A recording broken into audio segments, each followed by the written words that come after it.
بسم الله الرحمن الرحيم. الرحمن علم القرآن.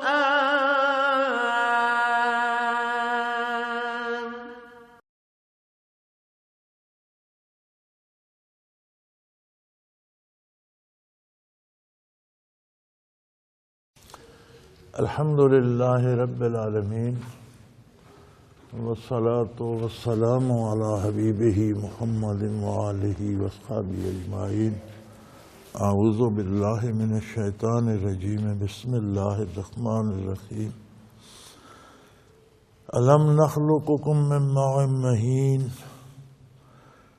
فجعلناه في قرار مكين إلى قدر معلوم فقدرنا فنعم القادرون. ويل يومئذ للمكذبين. اللهم سبحانك لا علم لنا إلا ما علمتنا إنك أنت العليم الحكيم. مولاي صل وسلم دائما أبدا على حبيبك خير الخلق كلهم.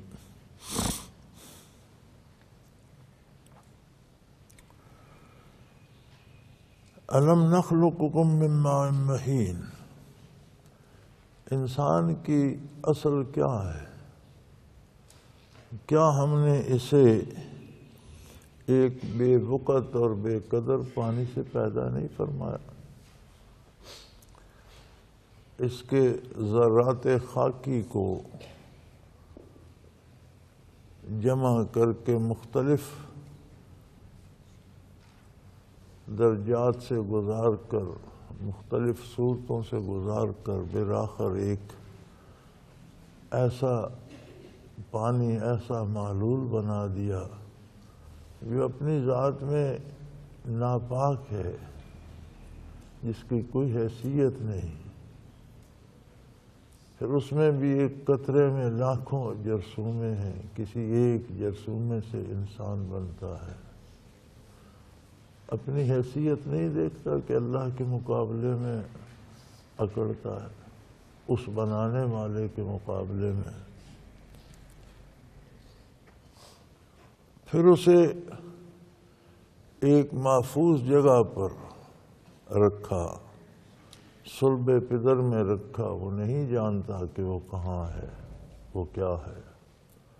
شکم مادر میں رکھا، اسے کوئی خبر نہیں کہ وہ کیا ہے، وہ کیا بن رہا ہے. گورا بن رہا ہے، کالا بن رہا ہے، قدآور بن رہا ہے، یا چھوٹے قد کا بن رہا ہے. خوبصورت ہے یا بدصورت ہے، خوش قسمت ہے یا بد قسمت ہے.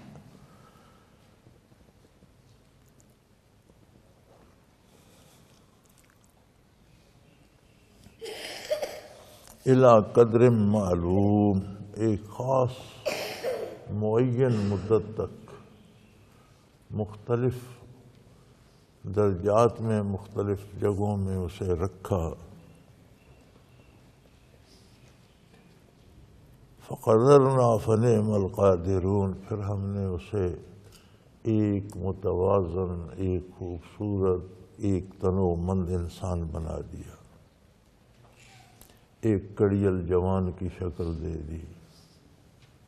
فنعم القادرون، کیا ہی خوبصورت بنانے والے ہیں ہم نے کس طرح سے حسین وجود تخلیق کر دیا.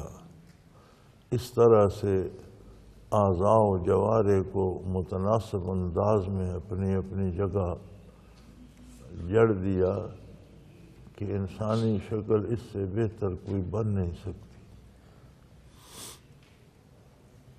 ہم کیا ہی خوب اندازہ کرنے والے ہیں، کس خوبصورت اندازے سے ہم نے اسے ایک انسانی روپ دے دیا.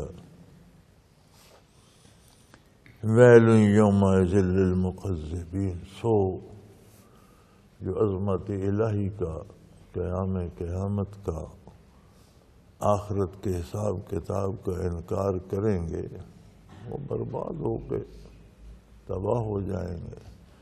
یہ سب کچھ جاننے کے بعد بھی اپنی حیثیت اور اس کی قدرت کاملہ کو جاننے کے بعد بھی پھر انکار کریں گے. اور انکار کریں گے تو مارے جائیں گے، تباہ ہو جائیں گے۔ الم نجعل الارض کفاتا احیاء وامواتا، ایک اور انداز سے زندگی کو دیکھ لو۔ انسان کے لیے ہم نے زمین کو تمام ضرورتیں پوری کرنے کے لیے کافی بنا دیا، وہ زندہ ہو یا مردہ۔ آدم علیہ السلام وعلی نبینا علیہ الصلوۃ والسلام سے لے کر آج تک جتنے مردے یہ زمین سنبھال چکی ہے، کوئی اندازہ کر سکتا ہے؟ اگر سطح زمین پہ بچھائے جائیں تو شاید مردوں کے علاوہ کسی چیز پر پاؤں نہ پڑے۔ کس طرح سے سنبھال لیتی ہے، کوئی خبر ہوتی ہے؟ کتنے زندہ انسان آج تک اسی زمین سے نکل کر آئے؟ کوئی زمین میں کمی یا خلا یا کوئی گڑھا پڑ گیا؟ ہر زندہ انسان کی کتنی ضرورتیں ہیں، غذا کی، لباس کی، رہائش کی، یہی زمین پوری کر رہی ہے۔ کتنی اجناس، کتنا غلہ، کتنے پھل ہر سال پیدا ہوتے ہیں، کوئی زمین میں کمی آتی ہے؟ کتنی دھاتیں، کتنا تیل، کتنی چیزوں کے ذخیرے اس کے سینے سے نکالے جاتے ہیں، کتنی چیزیں ایجاد کی جاتی ہیں، کتنی چیزیں استعمال کی جاتی ہیں۔ ہم نے اپنی قدرت کاملہ سے اس چھوٹے سے کرے کو زندہ و مردہ دونوں حالتوں میں انسان کی ساری ضرورتوں کے لیے کافی کر دیا، ختم ہونے میں ہی نہیں آتی۔ آج تک جتنی غذا، جتنے پھل، جتنی اجناس اس سے لی جا چکی ہیں، اگر کوئی اندازہ کر سکے اور ان کو جمع کیا جائے تو شاید کا حجم ان کا اس زمین کے حجم سے بڑھ جائے۔ کب تک کی جاتی رہیں گی، لیکن پوری ہے، زمین بھی درست ہے، بحال ہے، ہر چیز بھی آ رہی ہے۔ کیا یہ ہماری قدرت کاملہ کے اظہار کے لیے کافی نہیں کہ ہم نے اس زمین کو، انسان زندہ ہو یا مردہ، اس کی تمام ضرورتوں کا کفیل بنا دیا؟ جتنے مردے یہ سنبھال چکی ہے، شاید ایسی ایک اور یا کئی اور زمینیں بن چکی ہوتی ہیں، نہ یہ بڑھتی ہے نہ کم ہوتی ہے۔ جتنی اجناس، پھل، غذائیں، تیل، دھاتیں، جو کچھ زمین سے آج تک نکالا جا چکا ہے، اگر اس کو جمع کیا جائے تو شاید اس زمین کے حجم سے اس کا حجم بڑھ جائے، لیکن زمین میں کوئی کمی نہیں ہوئی۔ کب تک نکالا جاتا رہے گا؟ یہ پھر ویسی کی ویسی یہ ہر چیز دے رہی ہے۔ تو یہ ہماری قدرت کاملہ، کیا ہم نے زمین کو انسان کی ساری ضرورتوں کے لیے کافی نہیں کر دیا، زندہ ہو یا مردہ؟ وَجَعَلْنَا فِيهَا رَوَاسِيَ شَامِخَاتٍ وَأَسْقَيْنَاكُم مَّاءً فُرَاتًا، پھر اس پر ہم نے اونچے اونچے پہاڑ رکھ دیے جو اس کو بیلنس رکھتے ہیں۔ ایسی ایسی جگہوں پر جہاں جہاں جتنا وزن ضروری تھا اتنا ہم نے رکھ دیا تاکہ یہ ڈولتی نہ رہے، انسان کو مشکل میں مبتلا نہ کر دے، انسان آرام سے اس پر زندگی بسر کر سکے۔ پھر ان پہاڑوں کو برف کے ذریعے، چشموں کے ذریعے، دریاؤں کے منبعوں کے ذریعے، خوبصورت پانی کا ذریعہ بھی بنا دیا۔ بادل اٹھتے ہیں سمندروں سے، ان پہاڑوں سے ٹکرا کر برستے ہیں، پہاڑوں پر برف جمتی ہے، پگھلتی ہے تو دریا بہتے ہیں، زیر زمین پانی چلا جاتا ہے، چشمے بہتے ہیں۔ اور خوبصورت اور میٹھا پانی کتنی تہوں سے نکل کر زمین کی تہوں سے آتا ہے، لیکن وہ کبھی گدلا نہیں ہوتا، میلا نہیں ہوتا، صاف شفاف، نہ اس کا ذائقہ خراب ہوتا ہے۔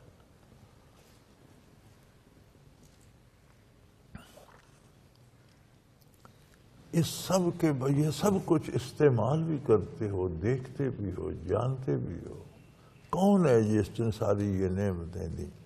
اسی کی عظمت کا انکار کرتے ہو تو پھر جو انکار کرے گا مارا جائے گا۔ ویل یومئذ للمکذبین، قیامت کے دن، حساب کتاب کے دن ایسے لوگوں کو سوائے تباہی کے کچھ حاصل نہیں ہوگا۔ انطلقوا الی ما کنتم بہ تکذبون، انہیں کہا جائے گا دنیا میں جس چیز کا تم انکار کرتے تھے، حساب کتاب کا، عذاب ثواب کا، جہنم کا، چلو آج اس کی طرف۔ دنیا میں تمہیں انبیاء علیہ الصلوۃ والسلام نے بتایا، اللہ کی کتابیں نازل ہوئیں، تم مان کر نہیں دیتے تھے، آج اس میں داخل ہو کر بھگت کر دیکھو کیسی ہے۔ انطلقوا الی ما کنتم بہ تکذبون، جس چیز کا انکار کرتے تھے آج اس کا عملی تجربہ ہو جائے گا، صرف دیکھو گے نہیں، سنو گے نہیں، بھگتو گے، چلو اس کی طرف۔ انطلقوا الی ظل ذی ثلاث شعب،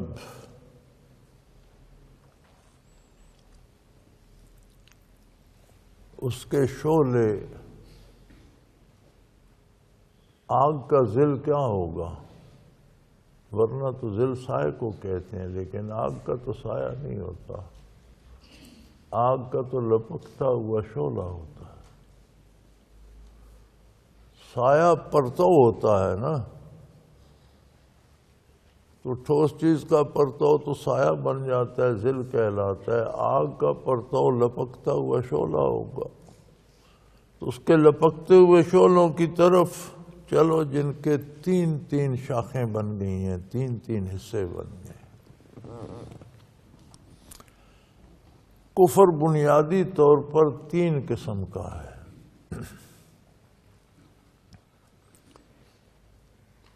ایک وہ کفر ہے جو بالکل اللہ کے قائل ہی نہیں، جنہیں آپ دہریے کہتے ہیں یا نیچری کہتے ہیں، یا بالکل ذات باری کے منکر ہیں۔ دوسرا کفر مشرکین کا ہے،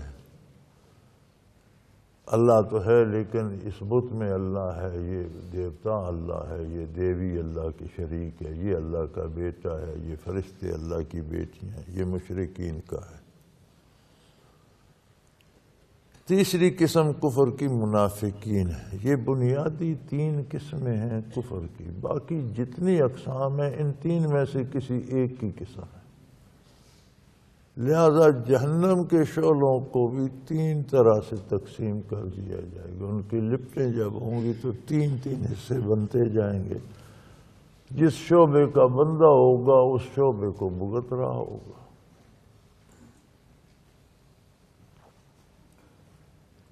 انطلقوا الی ظل ذی ثلاث شعب، ان لپٹوں کی طرف چلو جن کے تین شعبے ہیں۔ لا ذلیل، یہ وہ شعلے ہیں جن کی چھاؤں نہیں ہوتی، یعنی آگ کی لپٹیں ہوتی ہیں، سایہ نہیں ہوتا۔ ولا یغنی من اللہب، سایہ تو گرمی سے، تپش سے بچاتا ہے، یہ جلاتے ہیں، یہ گرمی اور تپش سے بچاتے نہیں، یہ جلاتے ہیں۔ ظل یا سایہ گرمی اور تپش سے بچانے کے لیے ہوتا ہے، یہ جلانے کے لیے ہے، نہ یہ گرمی سے بچاتے ہیں نہ آگ سے، یہ اور جلانے کے لیے ہیں۔ انہا ترمی بشرر کالقصر، جیسے جیسے بڑے محلات بنا کر تم اکڑتے تھے اور تکبر کرتے تھے، ان میں ان محلوں جیسے بڑے انگارے ہیں۔ جتنے جتنے بڑے تمہارے فارم ہاؤسز تھے نا، ان شعلوں میں اتنے بڑے بڑے انگارے ہیں۔ شعلے انگاروں سے ہی نکلتے ہیں نا۔ کبھی آپ نے انگیٹھی کو پھونکتے ہوئے یا لوہار کی دھونکنی کو پھونکتے ہوئے دیکھا تو ان بڑے بڑے انگاروں سے شعلے نکل رہے ہوتے۔ تو فرمایا جن انگاروں سے یہ شعلے نکل رہے ہیں نا، جس قسم کا بندہ ہے اسی قسم کے انگارے ہیں۔ جتنے بڑے بڑے محل تھے جنہیں تم نے اللہ کی یاد سے غافل رکھا، اتنے بڑے بڑے انگارے ہیں۔ کَأَنَّهُ جِمَالَاتٌ صُفْرٌ، اور جب وہ انگارے ٹوٹتے ہیں تو جتنے تمہیں مرغوب اور پسندیدہ دولت تھی دنیا کی، یعنی کالے کالے پیلے پیلے اونٹ، وہ ٹوٹتے ہیں تو اتنے اتنے ہو جاتے ہیں۔ دولت دنیا مراد ہے۔ جس طرح کے زر و جواہر اور جس طرح کی نعمتیں، بڑے بڑے پلنگ اور بڑے بڑے ایئر کنڈیشنڈ کمرے جو تمہیں یاد الہی سے غافل کرتے تھے، یہ جب ٹوٹتے ہیں تو اس طرح تقسیم ہو جاتے ہیں۔ ویل یومئذ للمکذبین، اور یہی کہاں، اس سے بھی بڑی خرابیاں ہیں انکار کرنے والوں کے لیے۔ ھذا یوم لا ینطقون، یہ دنیا میں تو بڑے اعتراض کرتے تھے، بڑے سوال کرتے تھے، بڑی بحثیں کرتے تھے۔ آج تو ان کے لب نہیں ہل رہے۔ یہ دنیا میں تو توحید باری پہ بڑی بحثیں کرتے تھے، قیامت پہ، آخرت پہ بڑی بحثیں کرتے تھے۔ اب تک کتنی دنیا مر چکی ہے، پھر ان میں سے کوئی واپس تو نہیں آیا۔ کہاں ہے قیامت؟ ہمارے آباء و اجداد کو لو تو دیکھیں کہ مرنے کے بعد بھی زندگی ہے۔ بھلا یہ کیسے ہو سکتا ہے؟ بھلا وہ کیسے؟ آج کیوں نہیں بولتے؟ آج کیوں نہیں بحث کرتے؟ فرمایا آج کا دن وہ ہے کہ ان کے لب سلے ہوئے ہیں، آج یہ بول نہیں سکتے۔ آج کوئی بولنے کی گنجائش نہیں ہے، ہر چیز سامنے ہے۔ وَلَا يُؤْذَنُ لَهُمْ فَيَعْتَذِرُونَ، آج بہانہ کرنے کی تو اجازت ہی نہیں ہے۔ آج تو سچ کا سودا ہے۔ آج عذر معذرت اور بہانے ہیلے کا دن نہیں ہے کہ آج بہانے کر کے بچ جائیں یا آج کوئی عذر معذرت کریں۔ آج تو سچی کھری کھری بات ہے۔ ویل یومئذ للمکذبین، اسی پر بس نہیں ہے، ابھی تو بڑی خرابی باقی ہے اور تباہیاں باقی ہیں۔ یہ تو ہمیشہ ہمیشہ دوزخ میں رہنا ہے، اور جس طرح جنت کی نعمتیں ہر لمحہ ترقی پذیر ہوں گی، دوزخ کے عذاب بھی روزانہ نئے ہوتے رہیں گے، بڑھتے رہیں گے۔ ھذا یوم الفصل، آج فیصلے کا دن ہے۔ آج ہیرا پھیری نہیں چلے گی، آج فیصلے کا دن ہے۔ آپ کی دنیاوی عدالتوں میں بھی وکیل کیے جاتے ہیں، گواہ پیش کیے جاتے ہیں، شہادتیں پیش کی جاتی ہیں، مختلف کاغذ، مختلف گواہیاں، مختلف، پھر وکیلوں کی بحثیں ہوتی ہیں، ساری بات عدالت سنتی ہے۔ پھر وہ ایک تاریخ دیتی ہے، اچھا فلاں تاریخ کو فیصلہ ہے۔ کبھی فیصلے کے دن کوئی بولتا ہے؟ تو یہ تو تمہاری بنائی ہوئی عارضی عدالتیں ہیں، جن کے قانون بھی تمہارے ہیں، جن کی کوئی حیثیت نہیں۔ وہ تو اللہ کی عدالت ہوگی اور فیصلے کا دن ہوگا، باتیں کرنے کا نہیں، اس دن فیصلہ سننے کا دن ہوگا۔ دنیا میں تم نے بہت بحثیں کر لیں، دنیا میں تم نے بہت بول لیا۔ جس نے حق بولا، سچ پر رہا، اسے کسی بہانے کی ضرورت نہیں ہے، وہ انعام پا رہا ہوگا۔ جس نے حق کے خلاف جد و جہد کی، آج اس کے بولنے کی ضرورت نہیں ہے، آج تو فیصلہ سنایا جائے گا۔ جمعناکم والاولین، آج تو جو پہلے گزر چکے، جو بعد میں، سب یکجا ہوں گے۔ آج فیصلے کا دن ہے، اگلے پچھلے سارے ایک میدان میں جمع کر لیے گئے۔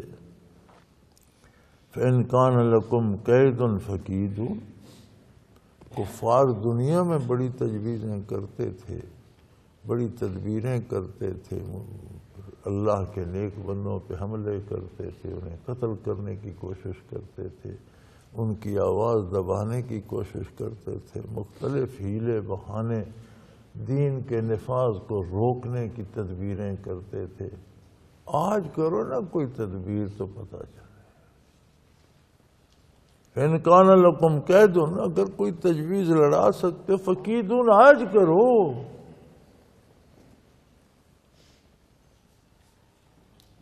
فَوَيْلٌ يَوْمَئِذٍ لِّلْمُكَذِّبِينَ، ابھی کہاں، ابھی تو بڑی بربادیاں ہیں تمہارے لیے۔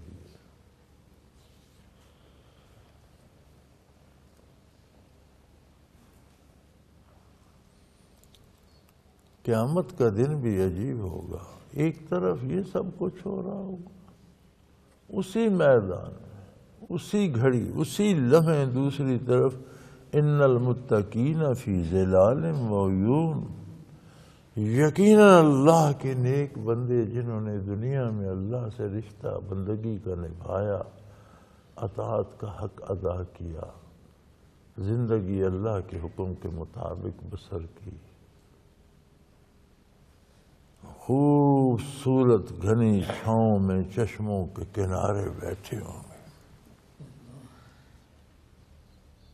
اسی لمحے جہاں ادھر لوگ جہنم کے شعلوں کی لپٹوں میں آ رہے ہوں گے، وہ خوبصورت ٹھنڈی چھاؤں میں گاؤ تکیے لگا کر خوبصورت میٹھے لذیذ ٹھنڈے چشموں کے کنارے بیٹھے ہوں گے۔ وَفَوَاكِهَ مِمَّا يَشْتَهُونَ، اور وہ درخت پھلوں سے لدے ہوں گے جن سے وہ دل بہلا رہے ہوں گے، کھا رہے ہوں گے۔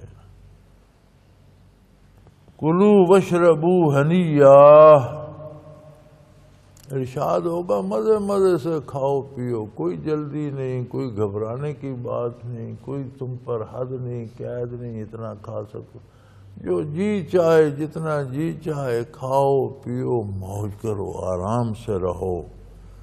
بما کنتم تعملون، اس لیے کہ تم نے زندگی، دنیا کی زندگی میں نیک اعمال کیے تھے، اللہ کی اطاعت کی تھی۔ دنیا میں اللہ کا حکم مانا تھا، آج اللہ تمہاری پسند کی بات مانے، جو جی چاہتا ہے کھاؤ پیو موج کرو۔ اِنَّا كَذَلِكَ نَجْزِي الْمُحْسِنِينَ، جو خلوص دل سے اور صدق کے دل سے اللہ کی اطاعت کرتے ہیں انہیں ہم ایسے ہی بدلے عطا کرتے ہیں۔ وہ دار دنیا میں بھی پرسکون رہتے ہیں، ان کی قبریں بھی منور ہوتی ہیں، وہ میدان حشر میں بھی موج میں ہوں گے۔ لیکن ویل یومئذ للمکذبین، بہت تباہی ہوگی اس دن ان لوگوں کے لیے جنہوں نے آخرت کا انکار کیا۔ کلوا وتمتعوا قلیلا انکم مجرمون، بدکارو، نافرمانو، چند روزہ زندگی میں دال روٹی جو ملتی ہے تم بھی کھا لو، دنیا کی نعمتیں تم بھی استعمال کر لو، لیکن بڑی تھوڑی مدت ہے، گنتی کے دن ہیں، گنتی کے لمحات ہیں، پھر جہنم کی آگ شعلے اور لپٹیں ہیں اور تم ہو گے۔ کلو وتمتعوا، کھاؤ پیو موج کرو، قلیلا، تھوڑی سی مہلت ہے تمہارے پاس، انکم مجرمون، تم بے شک گناہگار ہو، تم شرک کرتے ہو، کفر کرتے ہو، ظلم کرتے ہو، لیکن اس کے باوجود اللہ کریم تمہیں مہلت دے رہے ہیں، توبہ کا باب بند نہیں کیا، دعوت اللہ جاری ہے۔ پھر بھی نہیں مانو گے تو تھوڑی سی یہ گزر جائے گی، پھر کیا ہوگا؟ ویل یومئذ للمکذبین، اگر تم انکار پر ہی مر گئے تو بہت بڑی تباہی کا سامنا کرو۔ وَإِذَا قِيلَ لَهُمُ ارْكَعُوا لَا يَرْكَعُونَ، جب انہیں کہا جائے کہ اللہ کے سامنے جھکو تو نہیں جھکتے۔ جھکنے سے مراد ہے اطاعت کرنا، ارشادات باری کو تسلیم کرنا۔ یہاں سے یہ مراد لے لینا کہ صرف نماز مراد ہے، درست نہیں ہے۔ اگر صرف نماز مراد ہوتی تو صلاۃ کا ارشاد ہوتا۔ نماز کا تو رکوع سے بھی اہم رکن سجدہ ہے۔ رکوع سے مراد ہے سر تسلیم خم کرنا، جس میں عبادات سے لے کر نظام حیات تک ہے، ذاتی زندگی کے نصاب سے لے کر ملکی نظام تک ہے۔ یہ اپنا قانون، اللہ کے قانون کو نہیں مانتے، آپ بناتے ہیں۔ انہیں رب نے بنایا ہے، اسی غلیظ پانی سے بنایا ہے، اسی طرح پشت پدر شکم مادر سے یہ رہنے کے لیے قانون خود بناتے ہیں، اس کا نہیں مانتے۔ انہیں روزی رب دے رہا ہے، اسی زمین کو ان کی زندگی اور موت کا کفیل بنا دیا ہے۔ یہ کہتے ہیں ہم تو کوئی پتہ نہیں کون سی مخلوق ہیں، ہم تو مقدس لوگ ہیں، ہم اسمبلی میں بیٹھے، ہمارا استحقاق ہے، اسمبلی مقدس ہے، یہ آئین مقدس ہے۔ پھر اللہ کا آئین مقدس نہیں ہے، جو تم نے بنایا ہے وہ مقدس ہے۔ اللہ کے قانون کی تقدیس نہیں ہے، مقابلے میں تم نے بنا دیا وہ مقدس ہے۔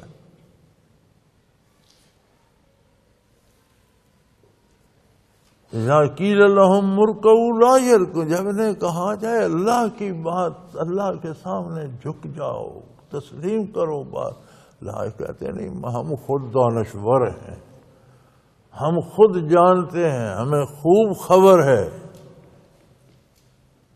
ویل یومئذ للمکذبین، اس طرح کا انکار کرنے والوں کو بہت بڑی تباہی کا سامنا کرنا پڑے گا۔ فَبِأَيِّ حَدِيثٍ بَعْدَهُ يُؤْمِنُونَ، بھئی اب تو حجت تمام ہو گئی۔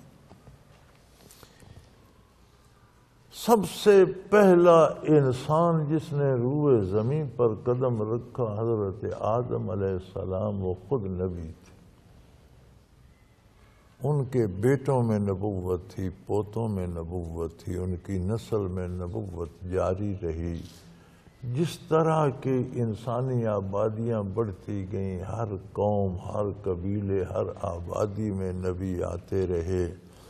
جس جگہ جس قوم کے جس طرح کے مسائل اور ضروریات تھیں، اس طرح کے قواعد اور قوانین انہیں تعلیم فرمائے جاتے رہے۔